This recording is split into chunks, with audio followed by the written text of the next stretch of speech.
This is a recipe for lion's mane mushroom air fried crab cakes, but you can use this recipe with chickpeas and jackfruit, with banana blossoms, also with hearts of palm. So I'm going to put the substitutes in the recipe card of the different ways that you use it. I just happened to get some lion's mane mushroom, which is not always easy to find, but I had it in this instance. So if you can find it, it's definitely worth trying it. So I picked it all apart from, it comes out like a big puff, and I shredded it all up. And here I am seasoning it with no salt Cajun seasoning, so I can be a little heavy with it because I don't have salt. But then I'm coming up behind it with a little olive oil to make sure that the seasoning sticks. Just a tablespoon here. And I'll just kind of toss that around. I'm also going to use salted Old Bay seasoning. So I'm going to use a little less of that than I use the no salt Cajun seasoning, but this way it's going to make sure that this lion's mane is very well seasoned with Cajun and Old Bay, which is the seasonings that we usually use to make crab cakes. And by the way, these are Louisiana crab cakes and not Maryland style. They're made two different ways. This is Louisiana, where we use the cornmeal. Okay, so I'm using my Old Bay here, and like I said, using a little less than the non-salt Cajun because it does have salt, and you want to watch your salt intake. Just keep kind of moving it around, make sure everything gets covered very nicely. And then the last step of what we're going to do is add in some seaweed so that it gets that ocean flavor. Now I'm using kelp here. There's lots of different seaweeds that you can use. You can use nori, you can use kelp, you can use dulse flakes. Any kind of seaweed that you like is going to add nutrients, and it's also going to give you that ocean flavor. So when you mix it with your seafood seasoning and your seaweed, then you really start to get that seafood, reminiscent of seafood flavor. So I'm going to take this and put it inside of my air fryer. See, I've been using a silicone air fryer dish, so it makes it easy to air fry. I put that inside of my air fryer drawer, into the drawer on 400 for 10 minutes, and I have it on preheating. So if you've already preheated it, you can actually put this on, for about 13 minutes if you want. But if you put it in without preheating, go ahead and put it on 10. It's going to add about 3 minutes to it.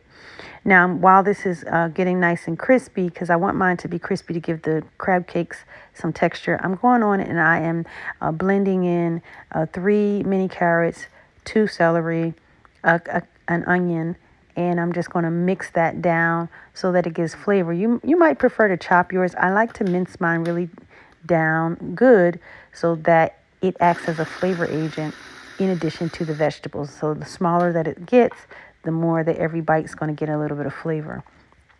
So I'm just taking it into my bowl now, all that minced up flavor here. And then I'm going to add in my crab cake seasonings, the rest of it. So I'm adding in the juice of 1 lemon. In this instance, I'm using it out of the bottle, but it is the juice of 1 lemon. I just didn't have a fresh one this day. I'm also using a teaspoon of vegan Worcestershire sauce. And what makes it vegan is it doesn't have the anchovies in it. And then I'm using 3/4 cup of vegan sour cream or vegan mayonnaise here. Whichever one you have is good. You can use whichever one. Then I'm also going to use about a tablespoon of mustard. Now, if you have Cajun mustard, that's great. If you don't, Dijon was good, or coarse grain, whatever you have. I also added 2 tablespoons of melted vegan butter, and I'm just kind of mixing it up here so that I have a good wet mixture for my crab cakes. Now, to this, I'm not adding any extra seasoning because I'm going to add a seasoned cornmeal later. So now I'm adding in my seasoned lion's mane that got kind of crunchy like that. See, it's browned. So I'm adding that in because I want the texture inside of my crab cakes. If you don't want to get yours this brown, that's fine.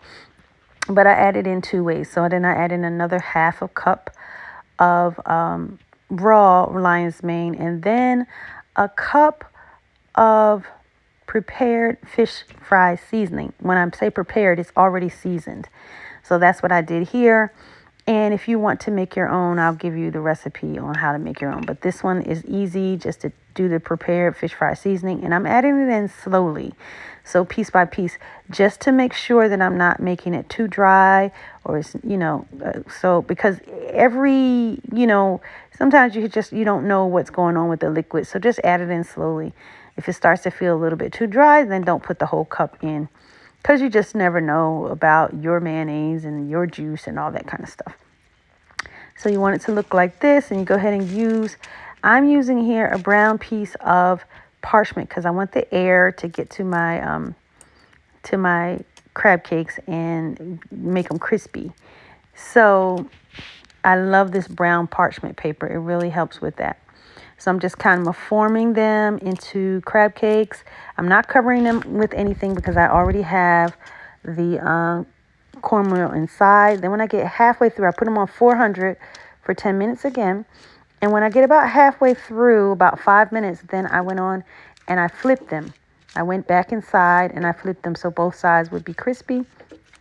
And then I put them in for the remaining 5 minutes. And once they are done with that 5 minutes, they come out nice and crispy.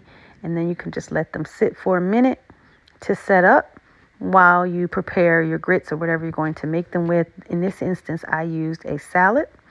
I just put the crab cakes on top of a salad with a little dressing. And it was a really, really yummy dish. Again, you can use these crab cakes with limeade, but there's also other substitutions that I will put in your recipe card for how to make these. Enjoy.